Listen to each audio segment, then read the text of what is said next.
America में आग से एटम बम जैसी त्रासदी, जंगल की आग के आगे सुपर पावर का टोटल सरेंडर। अमेरिका के जंगल धधक रहे हैं। अमेरिका के शहरों में जैसे लावा उबल रहा है। लॉस एंजलिस जैसे शहर की पहचान जलकर राख होने के करीब है। जंगल में लगी आग हॉलीवुड हिल्स को जलाने लगी है। सैंता एना का तूफान इस अग्निकुंड को आसमान तक उछाल रहा है। सैंता एना जंगल में लगी आग की चिंगारी को कई शहरों तक खींच कर ले जा रही है। आग का दायरा बढ़ता ही जा रहा है।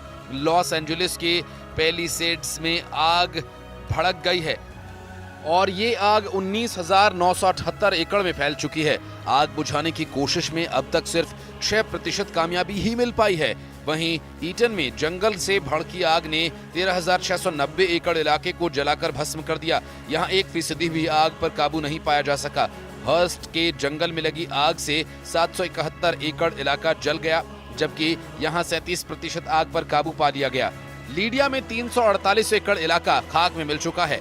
वहीं आग पर 60% तक कंट्रोल कर लिया गया।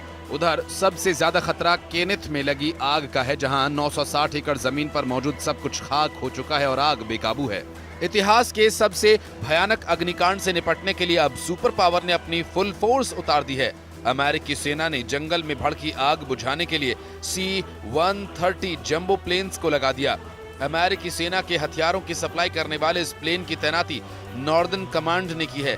नॉर्दर्न कमांड के मुताबिक नेवादा और कोलोराडो से भी मदद ली जा रही है और fire fighting system Silas US air force को इसलिए भी लगाया गया कि इस आग की तबाही को परमाणु तबाही कहा जाने लगा है।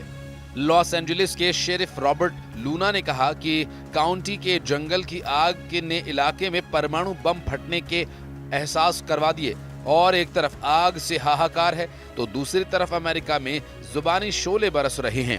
नए चुने गए प्रेसिडेंट ट्रंप ने प्रेसिडेंट बाइडेन और लॉस एंजलिस के मेयर पर जुबानी हमले तेज कर दिए।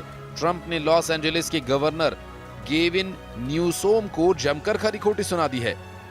LA fire chief Kristin Crowley ने जानकारी दी कि वेस्ट हिल्स में 60 से ज्यादा फायर कंपनीज आग बुझाने में जुटी हुई हैं।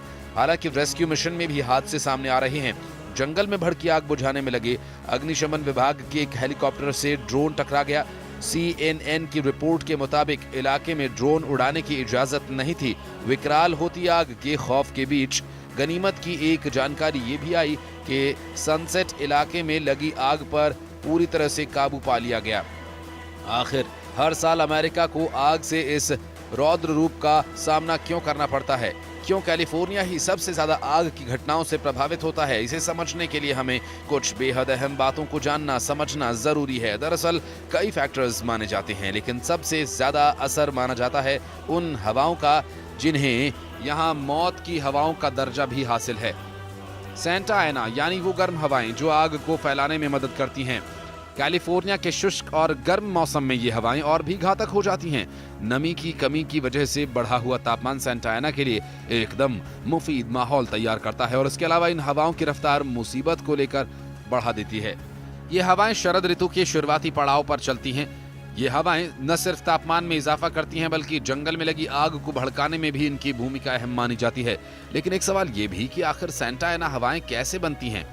विज्ञान कहता है कि सैंटा एना हवाएं तब बनती हैं जब कैलिफोर्निया के और ग्रेट बेसिन क्षेत्र में एक हाई प्रेशर सिस्टम विकसित होता है। ये प्रेशर सिस्टम ठंडी हवाओं को नीचे की ओर खींचता है, जिसका असर ये होता है कि तापमान में इजाफा होता है। जब ये हवाएं पहाड़ों और घाटियों से गुजरती हैं तो हवा तेजी से नीचे की ओर बहती है, जिस वजह से हवाएं कंप्रेस हो जाती हैं और उनका तापमान बढ़ जाता है और ये शुष्क हो जाती हैं।